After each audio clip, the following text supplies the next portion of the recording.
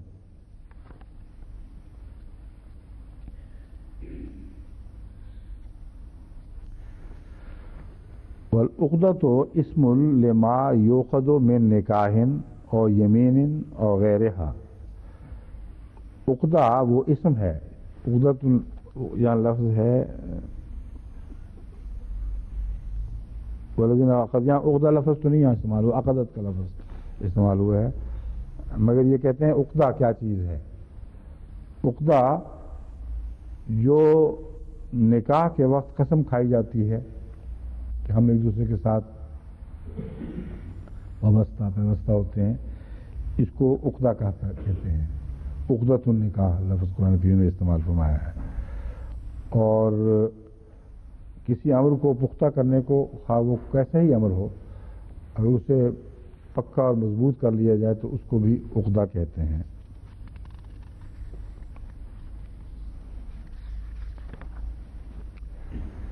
اب آگے لفظ ایمانن ہے،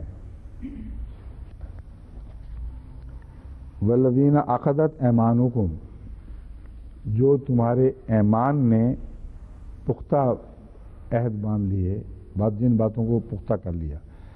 ایمان قسم کی جمع ہے، یمین کی جمع ہے ایمان، یمین قسم کو کہتے ہیں۔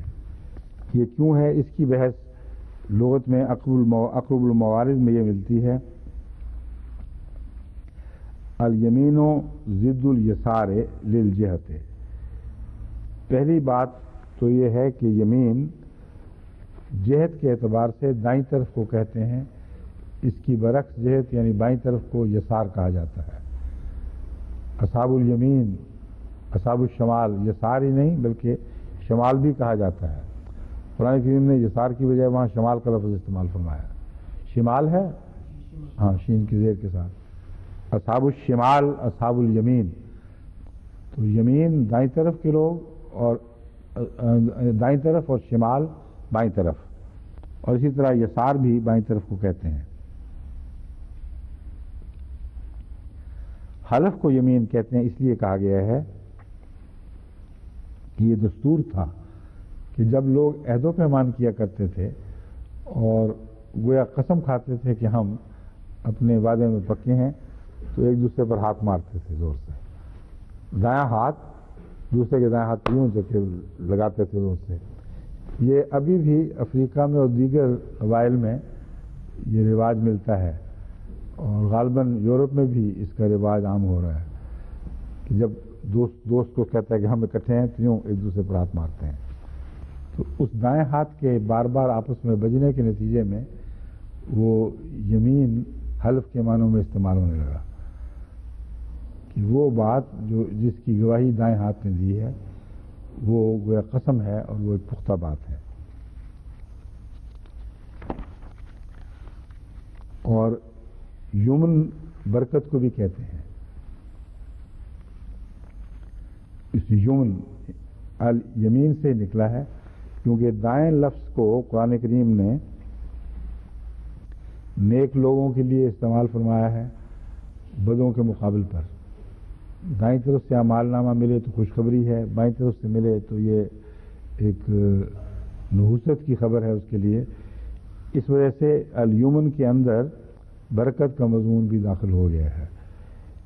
یہ قرآن کے نتیجے میں ہوا ہے یا پہلے تھا یہ میں نہیں کہہ سکتا، مگر لسان العرب بہرحال یہ لکھتی ہے کہ الیمن البرکت والیمین القوت والقدرت، اور دائیں ہاتھ چونکہ اکثر بائیں ہاتھ سے مضبوط ہوتا ہے، اس لیے یمین میں طاقت اور قدرت کے معنی بھی پائے جاتے ہیں. لَأَخَذْنَا مِنْهُ بِالْيَمِينِ، قرآن کریم جو فرماتا ہے لَوْ تَقَوَّلَ عَلَيْنَا بَعْضَ الْأَقَاوِيلِ لَأَخَذْنَا مِنْهُ بِالْيَمِينِ، کہ اگر ہم پر کوئی ایک بات بھی کہیں جھوٹی کہی ہوتی تو ہم اسے یمین سے پکڑ لیتے. تو بالیمین میں دونوں باتیں آ گئی ہیں، پکڑنے والا بھی یمین سے پکڑے اور جس کو پکڑا گیا اس کا بھی یمین پکڑا جائے. تو خدا اپنی قدرت کے ہاتھ سے اس کی قدرت کے ہاتھ پر پنجہ مارتا ہے اور مضبوطی سے اس کو قبضے میں کر لیتا ہے. وہ اس کو کوئی بھی اپنا ذاتی اختیار باقی نہیں چھوڑتا کہ وہ خدا کی پکڑ سے بچ سکے.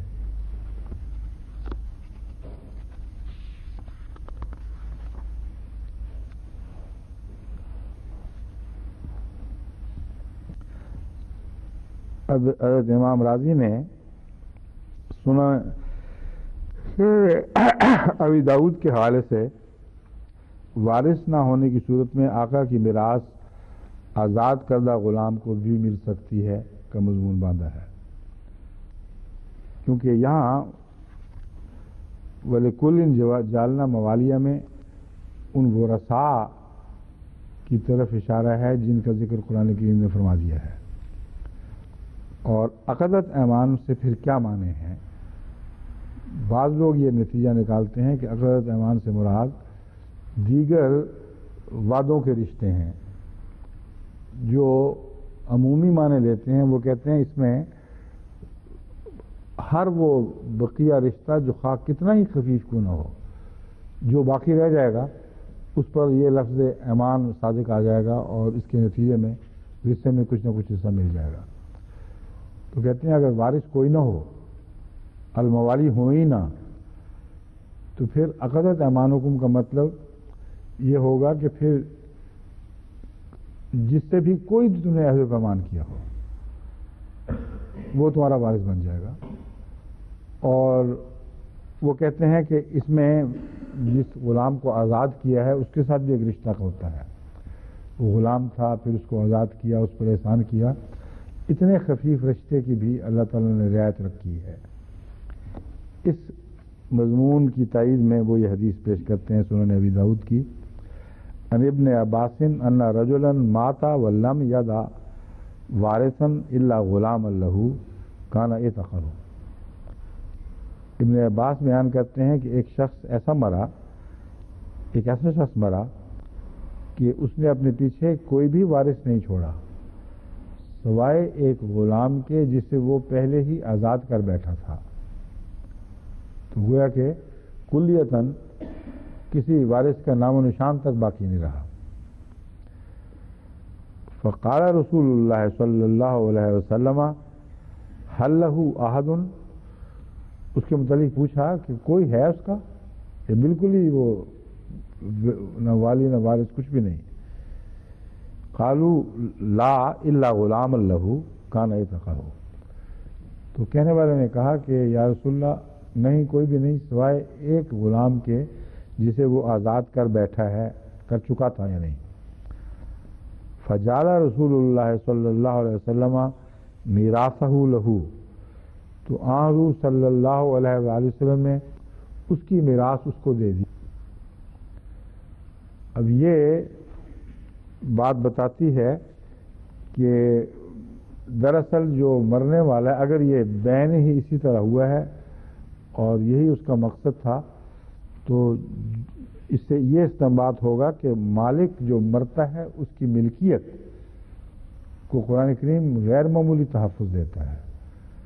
وہ عارضی حق جو ملکیت کا اس کو دیا گیا تھا اس کو اتنا تحفظ دیتا ہے کہ جب بھی تقسیم کرتا ہے اس کے حوالے سے کرتا ہے، اور بڑا حوالہ نہ ہو تو چھوٹے سے چھوٹا جو حوالہ مل جائے اس حوالے سے وہ اس کی ملکیت تقسیم ہوتی ہے.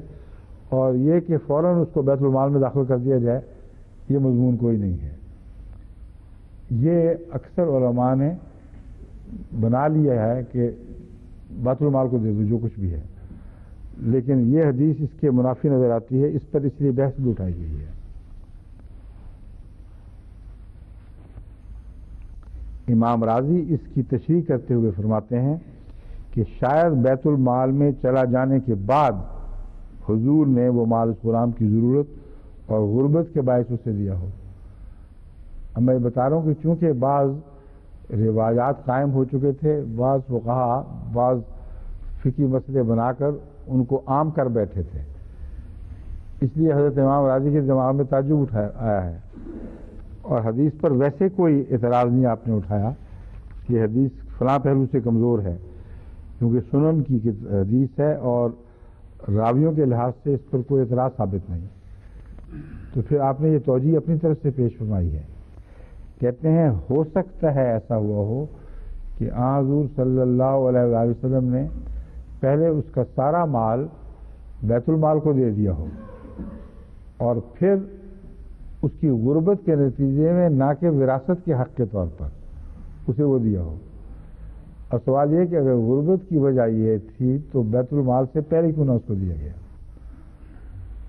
کیونکہ غربت جو اس بات کا استحقاق پیدا کرتی ہے اس کا علاج ہی تو حضرت صلی اللہ علیہ وسلم تھے. ہر غریب، ہر فقیر، ہر ضرورت مند کی احتیاج پورا فرمانے والے. نبوت سے پہلے بھی آپ کا یہ حال تھا. حضرت خدیجہ سے جو کچھ پایا وہ تمام تر فقراء اور غرباء اور مسکینوں میں تقسیم کر دیا. تو آپ یہ انتظار کیوں کر رہے تھے کہ اس غلام کو آزاد کرنے والا مرے تو پھر میں اس کی ضرورت پوری کروں؟ اور ضرورت اتنی شدید کہ وہ تمام تر مال بیت المال سے نکلوا کے اس کو دے دیا، یہ ہرگز قابل قبول نہیں ہے. ایک ہی بات ہے جس کے قبول کرنے میں امام راضی کو تردد اس لیے ہے کہ آپ بھی اس مسلک سے متاثر ہو چکے تھے جو پہلے فقہاء نے اختیار کیا تھا کہ ورثے میں فلاں ملے تو چاہے بیٹی بھی ہو، اگر 1/3 سے زیادہ اس کو نہیں دینا، اگر نہیں ہوگا تو اس کو بیت المال میں بھیج دو مگر اس کو نہیں واپس کرنا. یہ جو عقیدے بن گئے تھے غلط تشریح کے نتیجے میں، ان کو تقویت دینے کے لیے انہوں نے کوئی رستہ ڈھونڈنا تھا. تو یہ رستہ نکالا ہے کہ ڈالا بیت المال میں جو اصل بیت المال کا حق تھا، اور صدقے کے طور پر بیت المال سے وہی مال بعینی نکال کر اس غلام کے سپرد کر دیا. اب ایک نتیجہ یہ نکالا گیا ہے، یہ بھی سنن ابی داؤد کی کتاب ہے، حلیف کی میراث منسوخ کر دی گئی، کہ اس آیت میں نسخ کا مضمون ہے جو بالکل قابل قبول نہیں ہے. کوئی بھی قرآن کریم کی آیت یا قرآن کریم کی کسی آیت کا ایک شوشہ بھی نہ کسی دوسری آیت کو منسوخ کرتا ہے، نہ کسی دوسری آیت کے کسی ایک شوشے کو منسوخ کرتا ہے. نسخ منسوخ کا خیال ہی بالکل باطل، اور حضرت مسیح علیہ السلام نے اس کو ہمیشہ کے لیے دفن کر دیا ہے. ہم نے فرمایا کہ قرآن کریم کی طرف 5 آیتیں منسوخ کرنا بھی جائز نہیں ہے. ایک ذرہ، ایک شوشہ بھی اس دائمی عظیم کتاب کا منسوخ نہیں ہے، نہ ہو سکتا ہے. لا ریب فیہا، اس میں کسی شک کی کوئی گنجائش نہیں ہے. اس لیے یہ جو منسوخ والی حدیثیں ہیں ساری، اول تو جیسا کہ میں نے بیان کیا یہ حدیثیں ہیں ہی نہیں، یہ خیالات ہیں لوگوں کے. بات کی سمجھ نہیں آئی کہ اس آیت نے فلاں منسوخ کر دی، اس کی سمجھ نہیں آئی تو ایک اور آیت نے اس کو منسوخ کر دیا، اس پہلی آیت کو. تو یہ سلسلہ لامتناہی ہو گیا. 500 تک ایسی آیات پہنچ گئیں، بلکہ بعض اس سے بھی زیادہ بتاتے ہیں. 500 بھی ہوں تو 1000 تو داخل ہو گئی نا بیچ میں. 500 منسوخ کرنے والی، 500 منسوخ شدہ. اور جو منسوخ کرنے والی ہیں اور منسوخ شدہ ہیں ان کے متعلق بھی اختلافات ہیں. تو جو سلسلہ ہے یہ لامتناہی ہو جاتا ہے. اس لیے بعض نے 500 بتائی ہیں، سب نے ایک ہی 500 نہیں بتائیں. بعضوں نے 500 کی فہرست میں تبدیلیاں بھی کی ہوئی ہیں. اس لیے میں کہہ رہا ہوں کہ ایک یہ بات چھڑ گئی تو پھر ختم ہونے میں نہیں آتی. بہر یہ حدیث جو ہے تفسیر صافی سے لی گئی ہے. اب تفسیر صافی یہ کس زمانے میں لکھی گئی ہے؟ 500-600 سال بعد ہی ہوگی ضرور، دیکھ لیں گے کل. بہر ایک تفسیر سے لی گئی ہے، یا تفسیر سے اس حدیث کی بحث لی گئی ہوگی، کیونکہ اس میں تو سنن ابو داؤد کا حوالہ موجود ہے.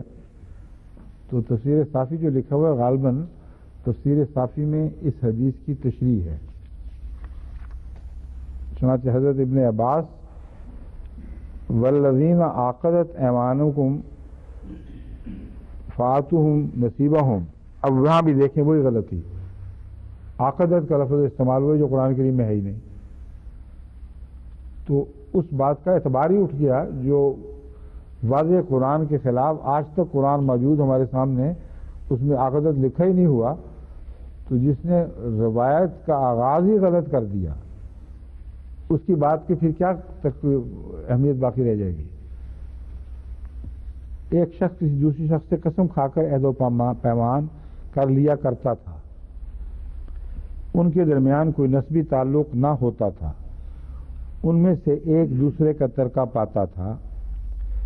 یہ ایک تفسیر صافی نے اسی روایت کا ذکر کرتے ہوئے یہ لکھا ہے. اس امر کو سورہ انفال نے منسوخ کر دیا اور فرمایا اولو الارحام بعضهم اولی ببعض. تو یہ جو بات ہے یہ منسوخ کر دی ہے اولو الارحام والی آیت نے، اور یہاں تو اولو الارحام کا ذکر ہی کوئی نہیں. تو یہ بیچ میں کہاں سے آ گئی پھر؟ کون ہیں؟ اس کو تو میں کہہ رہا، میں اپنے علماء کی بات کر رہا ہوں. انہوں نے کیوں وہ اٹھا کے یہاں مجھے بھجوا دی. بڑی محنت کی ہے ماشاءاللہ سب نے، بہت اچھا مواد اکٹھا کیا، مگر یہ چیزیں بھی آگے داخل کر دی ہیں بیچ میں ملتی جلتی. آگے پھر عنوان بنا ہوا ہے علامہ الشام القاسمی کی طرف سے. تفسیر القاسمی میں الذین عقدت ایمانکم سے مراد میاں بیوی ہیں. اب عقدت ہے ہی نہیں تو مراد کے کیا معنی ہیں؟ عجیب و غریب ہے. یعنی ایک روایتوں کو اتنی اہمیت دے دی گئی کہ قرآن سے بھی متصادم ہوں، غلط آیت کو بنا کر پیش کر رہی ہوں. علماء نے سر جھکا دیے ہیں. ابن عباس کا نام آتے ہی گویا کہ نعوذ باللہ من ذالک قرآن کے اوپر ایک فیصلہ کرنے والی طاقت ابھر آئی ہے. جو کہے گی وہ بالکل ٹھیک ہے، قرآن میں جو کچھ لکھا ہوا ہے وہ اس کے تابع ہوگا. یہ بات ہی نہایت ظالمانہ ہے اور قرآن کریم سے سری بے وفائی ہے. لیکن چونکہ ان لوگوں نے احترام اور وفا کے تقاضوں کو الگ الگ دیکھا نہیں، اور جس کو فضیلت دینی تھی اس کو چھوڑ کر جو ادنا چیز تھی اس کو فضیلت دے دی. اس لیے اس غلطی سے اگر بے وفائی ہے بھی تو خدا تعالیٰ معاف فرمائے اس بے وفائی کو، ورنہ یہ ہے بہت بڑا ظلم کہ روایتوں میں چل کے عنوان بنا دیے ہیں حدیثوں تفسیروں میں الذین عقدت ایمانکم. یہ تفسیر القاسمی والے کہتے ہیں اس سے مراد میاں بیوی ہیں. بات ان کی درست ہے اور بہت اہم ہے، کیونکہ میاں بیوی کا رشتہ عقد نکاح سے بنتا ہے اور والدان اور اقربون میں یہ شامل نہیں ہے. اور جو وراثت کے قوانین ہیں ان میں والدان اور اقربون کے بعد میاں بیوی کا رشتہ الگ بیان ہوا ہے.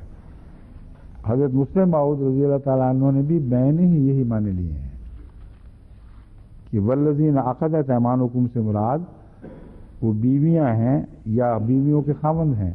چنانچہ آپ دیکھ لیں ترجمہ یہ فرمایا ہے ایک شخص کے لیے ہم نے اس کے ترکہ کے متعلق وارث مقرر کر دیے ہیں. وہ وارث ماں باپ اور قریبی رشتہ دار ہیں، یعنی بہن بھائی وغیرہ، وہ باقی سب اس میں آ جاتے ہیں، اور اولاد بھی. ماں باپ اور اقربا سے مراد اولاد، بہن بھائی وغیرہ وغیرہ، اور وہ بھی جن کے ساتھ انہیں پکے عہد و پیمان باندھے ہیں. اور قرآن کریم نے میاں بیوی کے تعلق کو لفظ عقد کے تابع بیان فرمایا، عقدۃ النکاح.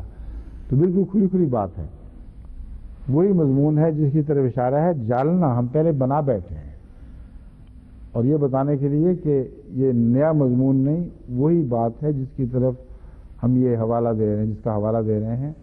پہلے سے یہ باتیں طے شدہ ہو کر قرآن کریم میں کھل گئی ہیں. تو تو نہ کوئی ناسخ نہ کوئی منسوخ نہ کسی رواج کو یہاں داخل ہونے کی گنجائش. فرمایا فآتوہم نصیبہم، بس ہم نے جب مضمون کو خوب کھول دیا ہے تو ان کا حصہ ان کو دیا کرو. اب صرف یہ سوال اس میں باقی رہے گا کہ جب خدا تعالیٰ نے قرآن کریم میں وہاں میاں بیوی کے رشتے کو خوب کھول کر بیان فرما دیا تھا، تو یہاں عقدت ایمانکم کا لفظ کہہ کر ایک نئی طرز سے اس میں شبہ کیوں پیدا کر دیا کہ کیا چیز ہے جس کی بحث ہو رہی ہے؟ میرے نزدیک اول تو جیسا کہ حضرت مسلم معاون نے ترجمہ کیا ہے، کسی شبے کی گنجائش ہونی چاہیے ہی نہیں، مگر طرز بیان بدلنے سے ایک نئی لطافت پیدا ہو جاتی ہے اور وہ اس مضمون کا دائرہ پھیل جاتا ہے، اور اس دائرے کو پھیلا کر اس آیت نے پہلی آیات کے حسن کو کمال تک پہنچایا ہے. اور وہ یہ کہ تم بسا اوقات زندگی میں ایک دوسرے سے عہد و پیمان بھی کر لیتے ہو، ضروری نہیں کہ وہ عہد و پیمان شادی کے ہی ہوں. تو یہاں شادی والے حصے کو نہ کھولنا یہ قرآن کی فصاحت و بلاغت ہے، نہ کہ کوئی نقص، اور اجازت دیتا ہے کہ اس کے علاوہ بھی اپنی دوستیوں میں اگر تم کچھ وعدے کر لو تو قرآنی اس تعلیم کی روشنی میں جو وصیت ادا کرو گے اس کے علاوہ یہ پورا کرنے کا بھی تمہیں حق ہے. لیکن یہ مراد نہیں کہ تمہارے یہ وعدے قرآنی تعلیم کے اوپر اس طرح نافذ ہوں گے کہ قرآنی تعلیم کو بدل دیں.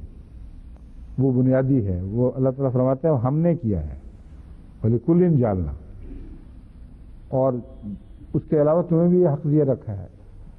اور تمام فقہا اس بات پر تو متفق پہلے سے ہی ہیں کہ انسان ورثاء کے علاوہ 1/3، اس میں بعض اختلاف ہیں 1/3 یا زیادہ کی وصیت کر سکتا ہے کہ نہیں، یا کم کر سکتا ہے کہ نہیں.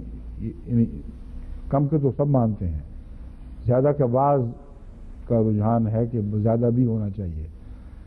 مگر بالعموم جو سینسس ہے اس معاملے میں عمومی اتفاق ہے، وہ یہ ہے کہ ہر مالک اپنی اولاد کے ان حصوں کے علاوہ جو قرآن کریم میں مقرر فرمائے ہیں 1/3 تک اپنی مرضی سے وصیت کر سکتا ہے. تو اس کی گنجائش یہاں موجود ہے. یعنی میاں بیوی کا ذکر وہاں واضح آ گیا ہے اور یہاں بھی میاں بیوی کا ذکر شامل ہے.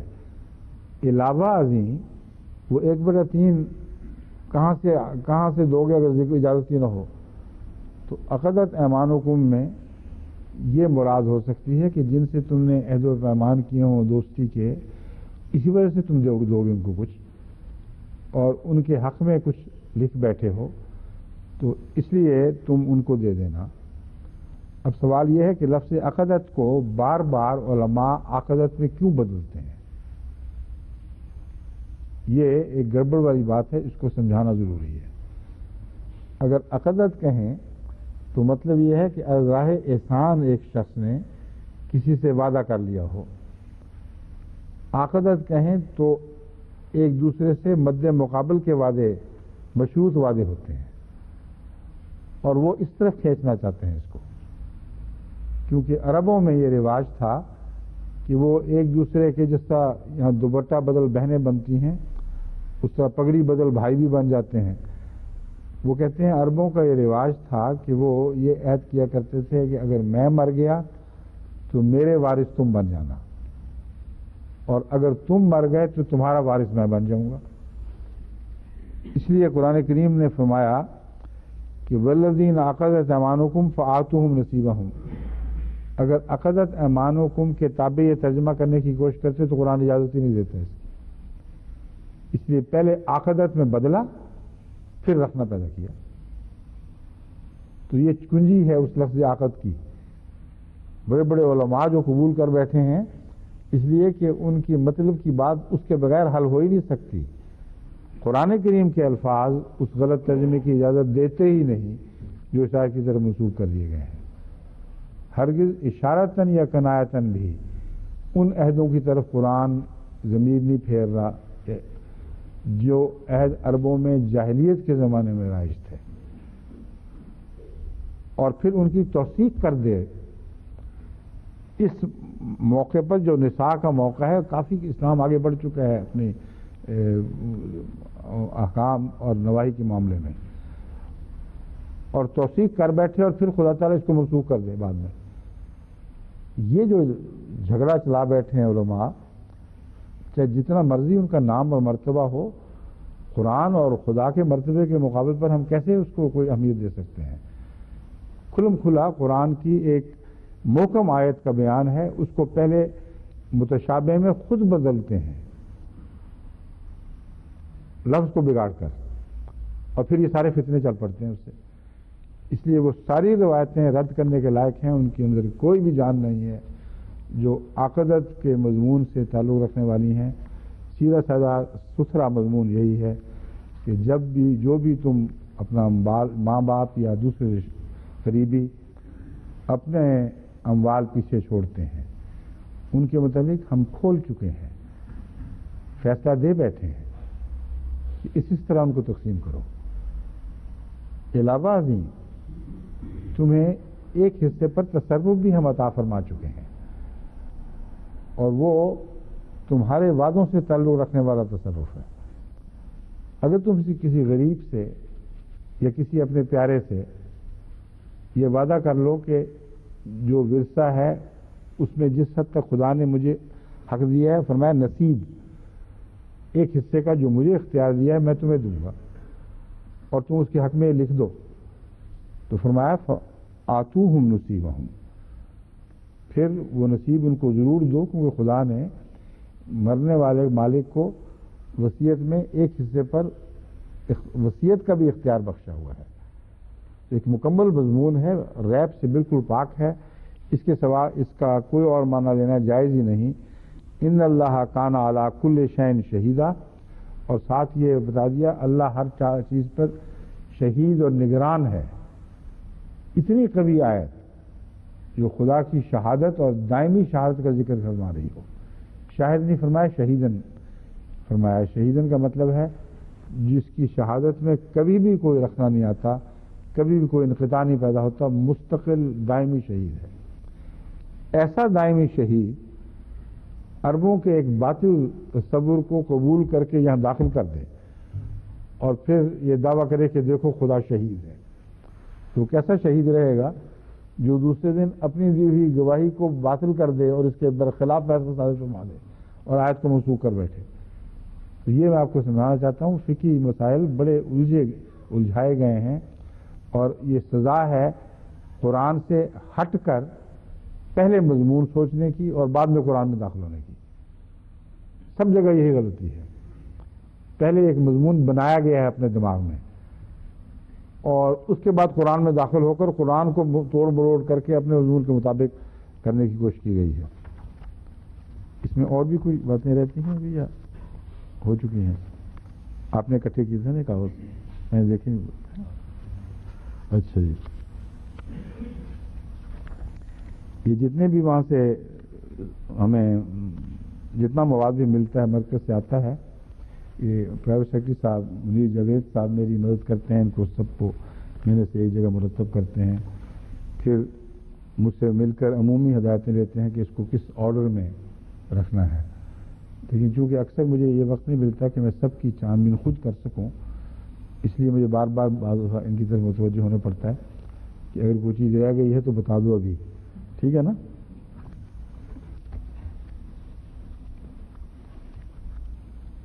حضرت مسلم موعود ارشاد بحوالہ مخزن معارف، عقدت ایمانکم سے مراد بیویاں یا خامن، مگر اس کی حوالے کی ضرورت سمجھ نہیں آئی، کیونکہ قرآن حضرت مسلم موعود میں یعنی بیویاں یا خامن تو تفسیر صحیح میں پہلے لکھا ہوا ہے، تو اس لیے کسی اور حوالے کی ضرورت کیا تھی یہاں، مخزن معارف یا کسی اور حوالے کی؟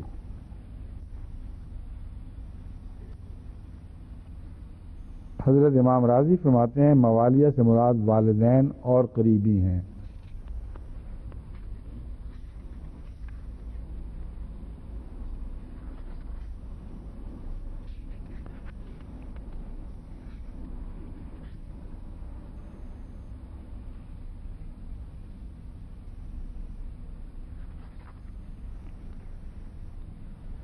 امام شوقی کہتے ہیں موالی سے مراد عصبات ہیں.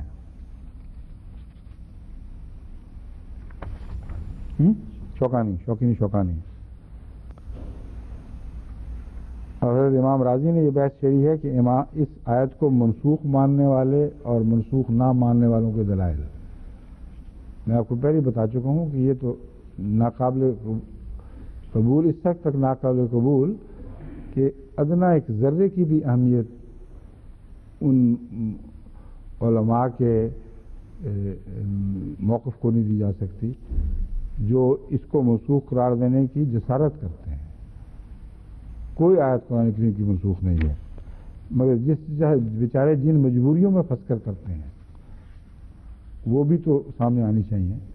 اس پہلو سے میں آپ کو پڑھ کے سنا دیتا ہوں کہ حضرت امام راضی نے اس پر جامع معنی بحث کیا فرمائی ہے. کہتے ہیں بعض لوگوں کے نزدیک یہ آیت منسوخ اور بعض کے نزدیک منسوخ نہیں ہے. منسوخ قرار دینے والوں نے اس آیت کی تفسیر مندرجہ ذیل وجوہ میں سے کسی کی بنا پر کی ہے. الذین عقدت ایمانکم، وہی پڑھا غلط اور پھر تنسیخ کے چکر میں پڑ گئے. کہتے ہیں ہوتا یوں کہ ایک شخص دوسرے سے اقرار کرتے ہوئے کہتا میرا خون تیرا خون، میری صلح تیری صلح، میری جنگ تیری جنگ، تو میرا وارث میں تیرا. یہ میں بات بیان کر چکا ہوں، مزید اس کو پڑھنے کی ضرورت نہیں. دوسرا کہتے ہیں یہ وجہ بیان کی ہے کہ ایک شخص کسی غیر کو اپنا بیٹا بنا لیتا تھا جسے موم بولا یا لے پالک کہتے تھے، اس طرح وہ ایک دوسرے کے وارث ٹھہرتے. یہ بھی ایک دوسرے کا لفظ اس سے عقدت کے لفظ سے، کیونکہ بنانا تھا ایک دوسرے کا، اس لیے انہوں نے عقدت کو بگاڑا ہے، تب جا کے یہ معنی پیدا کیے ہیں. تیسرا کہتے ہیں رسول اللہ صلی اللہ علیہ وسلم نے مواخات پیدا فرمائی مدینے میں.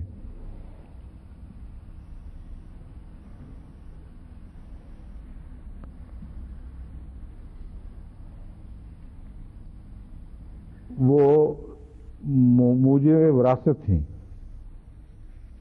تو پھر رسول اللہ صلی اللہ علیہ وسلم کا یہ حکم منسوخ ہوا ہے. موجب وراثت والی بحث جو ہے یہ مدینے میں آغاز ہی میں جب مواخات ہوئی ہے تو اس میں یہ بحثیں اٹھی ہیں. جہاں تک میرا علم ہے رسول اللہ صلی اللہ علیہ وسلم نے ہرگز بھی کبھی بھی مواخات کے نتیجے میں ایک دوسرے کا وارث نہیں بنایا، بلکہ جو کچھ موجود ہے مالک کو اختیار ہوتا ہے مرنے سے پہلے جس طرح چاہے تصرف کرے. اس نے اس تصرف کے متعلق تو استنباط اس سے ہو سکتا ہے کہ اگر نصف بانٹ لیا تو یہ کہنا کہ 1/3 سے زیادہ وہ خرچ نہیں کر سکتا اپنی زندگی میں بھی. بعض یہ بھی کہتے ہیں نا کہ اگر وارث موجود ہوں تو 1/3 سے زیادہ اپنی زندگی میں کسی غیر وارث کو دے دے تو وارثوں کا حق کا مقدمہ کریں. یہ علماء نے کیوں اس سے یہ بحث نہیں اٹھائی کہ یہ مسئلہ غلط ہے، کیونکہ حضور صلی اللہ علیہ وآلہ وسلم نے تمام اہل مدینہ کو یہ حق دے دیا کہ وہ سب کچھ بانٹ لیں، یہاں تک کہ وہ بیویاں بانٹنے کے متعلق بھی اس طرح آمادہ ہوئے اور عمل کیا کہ بعض نے اپنی بیویوں کو طلاق دے دی تاکہ وہ مہاجر جو سب کچھ چھوڑ آئے ہیں ان کی بیویاں بھی پیچھے رہ گئیں یا نہیں ملی ان کو اس طرح بیویوں حاصل کرنے میں سہولت پیدا ہو جائے.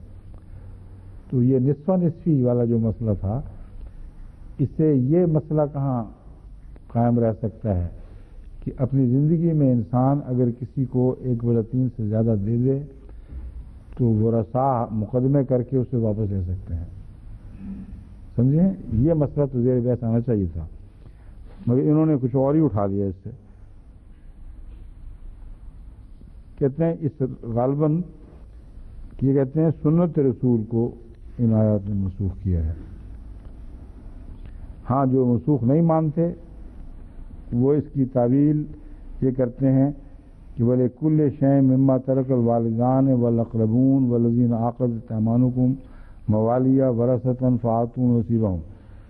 وہ بیل کو شوق ہے نا ترتیب بدلنے کا، وہ آیتوں کی ترتیب بدلتا ہے، یہ الفاظ کی ترتیب پہلے بدلتے ہیں پھر وہ اس سے استنباط کرتے ہیں. وہ کہتے ہیں دراصل یہ آیت اگر اس طرح پڑھی جائے، مراد یہ نہیں کہ اس طرح ہونی چاہیے، وہ یہ کہتے ہیں کہ اگر اس کا صحیح مفہوم سمجھنا ہو تو اس کو آگے پیچھے کر کے پڑھ کے دیکھو تو پھر ثابت ہوگا کہ تمہارا جو وہم تھا تنسیخ کا وہ باطل تھا. یہ آیت اس طرح پڑھی جائے تو مضمون واضح ہو جائے گا. اس حد تک قابل اعتراض نہیں. یہ ہرگز یہ نہیں کہتے کہ یہ آیت اسی طرح تھی، کہتے ہیں اس طرح آگے پیچھے کر کے پڑھو تو بات کھل جائے گی. لیکن میرے نزدیک آگے پیچھے کرنے کی ضرورت ہی کوئی نہیں بات کھولنے کے لیے. آیت بالکل واضح اور کھلی کھلی ہے اور کسی سہارے کا محتاج نہیں، سہارے کی محتاج نہیں. باقی اور بھی وجوہات ہیں لیکن میرے نزدیک کافی گفتگو ہو چکی ہے اور کوئی ایک ذرہ بھی کسی ایسے شک کی گنجائش باقی نہیں رہی جسے دور کرنا ضروری ہو. ٹھیک ہے، کل انشاءاللہ ایک اور آیت سے آغاز ہوگا 35 سے، جو خود ایسے مباحث سے تعلق رکھتی ہے جس میں تفصیلی گفتگو کی ضرورت پڑے گی. سارا دفعہ اسی ہے انشاءاللہ. یہ بھی یہ بھی دیکھو جی، یہ باقی سارا رمضان ایک ہی آیت پہ نکالنا ہے. دیکھیں گے کل کیا ہوتا ہے انشاءاللہ. میرا خیال ہے انشاءاللہ مختصر کر لوں گا میں. السلام علیکم.